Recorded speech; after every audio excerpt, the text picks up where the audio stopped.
Hello friends, welcome to சாச்சி சமையல். நம்ம இன்னைக்கு என்ன பார்க்க போகிறோம் அப்படின்னு பார்த்தீங்கன்னா, பக்காவான ரெஸ்டாரண்ட் ஸ்டைலில் சூப்பரான டேஸ்ட்டில் போன்லெஸ் சிக்கன் கிரேவி எப்படி செய்யலாம் அப்படின்னு தான் பார்க்க போகிறோம். ரொம்ப சூப்பரான டேஸ்ட்டில் இருக்கும். ரொம்ப ஈஸியாகவே நம்ம வீட்லேயே செஞ்சிடலாம். இப்போ வாங்க அது எப்படி செய்யலாம் அப்படிங்கிறத பார்க்கலாம். ஃபர்ஸ்ட் அதுக்கு ஒரு அகலமான கடாய் எடுத்து வச்சுக்கோங்க. அதில் 1/2 கிலோ அளவுக்கு கறி எடுத்தீங்கன்னா அதை விட கொஞ்சம் அதிகமாக இருக்கிற மாதிரி ஃபர்ஸ்ட் தண்ணி இதில் சேர்த்துக்கோங்க.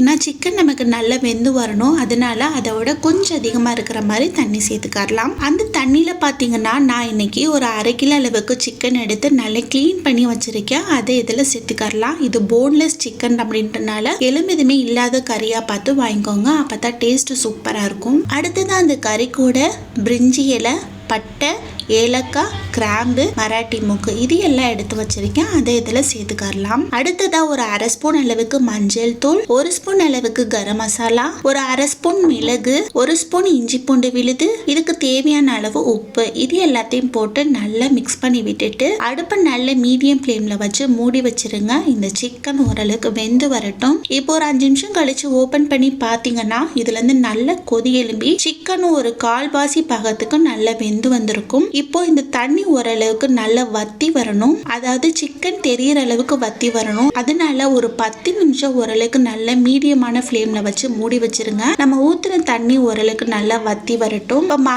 ஒரு 5 நிமிஷம் ஆச்சு. ஓபன் பண்ணி பார்க்கும்போதே தெரியும் தண்ணி சூப்பரா வத்தி வந்துருச்சு. சிக்கனுமே நல்லா வெந்து வந்துருச்சு. இந்த டைம்ல இந்த சிக்கனை எடுத்து தட்டுல வச்சுட்டு தண்ணியை ஒரு பாத்திரத்துல ஊத்தி வச்சிடலாம். அடுத்து இந்த கிரேவிக்கு ஒரு சூப்பரான தேங்காய் பேஸ்ட் அரைச்சு எடுத்துட்டு வந்துடலாம். அதுக்கு ஒரு மிக்ஸி ஜார் எடுத்து வச்சுக்கோங்க. அதில் நான் பார்த்தீங்கன்னா ஒரு ஸ்பூன் அளவுக்கு கசகசாவும் ஒரு 5லேருந்து 6 போல முந்திரி எடுத்து ஒரு 10 நிமிஷத்துக்கிட்ட ஊற வச்சிருக்கேன். அதை இதில் சேர்த்துக்கலாம். அடுத்ததா ஒரு 2 சில் தேங்காவை எடுத்து நல்லா துருவி எடுத்து வச்சிருக்கேன். அதை இதில் சேர்த்துக்கோங்க.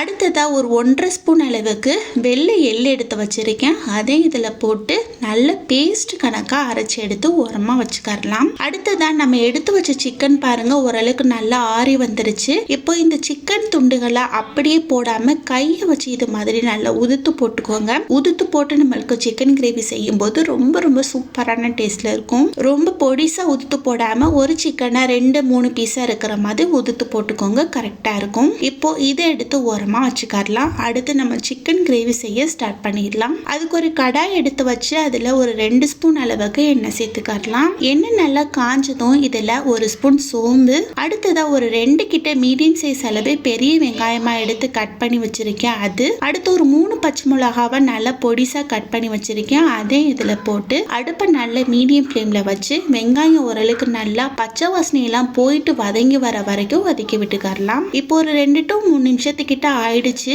வெங்காயம் பாருங்க நல்லா வதங்கி வந்துருச்சு. இந்த டைம்ல நம்ம பிச்சு வச்சிருக்கிற சிக்கன் துண்டுகள் எடுத்து இதுல சேர்த்துக்கலாம். இப்போ இந்த சிக்கன் துண்டுகளை ஒரு 2 நிமிஷத்துக்கிட்ட அந்த எண்ணெயிலே போட்டு நல்லா வதக்கி விடுங்க. ஓரளவுக்கு நல்லா இது வதங்கி வரட்டும். பாருங்க சூப்பரா வதங்கி வந்துருச்சு.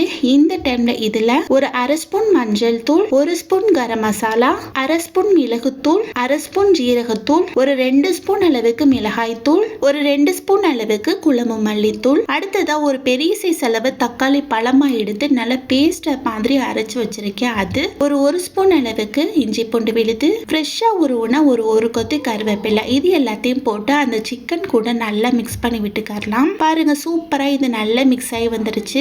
மசாலா எல்லாம் அந்த சிக்கனை நல்லா செட் ஆகி வந்த பிறகு நம்ம வேக வச்சு வச்சிருந்தோம் இல்லையா தண்ணி, அது மீதி இருக்குது இல்லையா, அந்த தண்ணி எடுத்து இதுல ஊத்தி அது கூட சேர்த்து நல்லா மிக்ஸ் பண்ணி விட்டுக்கலாம். தண்ணி கொஞ்சம் ஜாஸ்தியா இருந்துச்சுன்னா பரவாயில்லை, இல்லாத பட்சத்துக்கு கூட கொஞ்சம் தண்ணி ஊத்தி இதை நல்லா மிக்ஸ் பண்ணி விட்டுக்கோங்க. பாருங்க இந்த அளவுக்கு இது நல்லா மிக்ஸ் பண்ணி விட்ட பிறகு மூடி வச்சிடலாம். இதுல இருந்து கொதி எழும்பி வரட்டும். இப்போ ஒரு 5 நிமிஷத்துக்கிட்ட ஆயிடுச்சு. பாருங்க சூப்பரா இது நல்ல கொதி எழும்பி வந்துருச்சு. இந்த டைம்ல நம்ம அரைச்சோம் இல்லையா தேங்காய் பேஸ்ட், அதை எடுத்து இதுல போட்டு அது கூட சேர்த்து நல்லா மிக்ஸ் பண்ணி விட்டுக்கலாம். சூப்பரா இது நல்லா மிக்ஸ் ஆகி வந்த பிறகு மறுபடியும் மூடி வச்சு அடுப்பை நல்ல மீடியம் ஃப்ளேம்ல வச்சு ஒரு 10 நிமிஷத்துக்கிட்ட விட்டுருங்க. நம்ம போட்ட மசாலா தேங்காய் பேஸ்ட் இதோட பச்சை வாசனை எல்லாம் போயிட்டு நல்ல எண்ணெய் பிரிஞ்சு வரட்டும். ஒரு 10 நிமிஷத்துக்கு அப்புறம் ஓபன் பண்ணி பாத்தீங்கன்னா வீடே கமகமனு மணக்கிற அளவுக்கு அப்படியே ரெஸ்டாரண்ட் ஸ்டைல்ல போன்லெஸ் சிக்கன் கிரேவி ரெடி.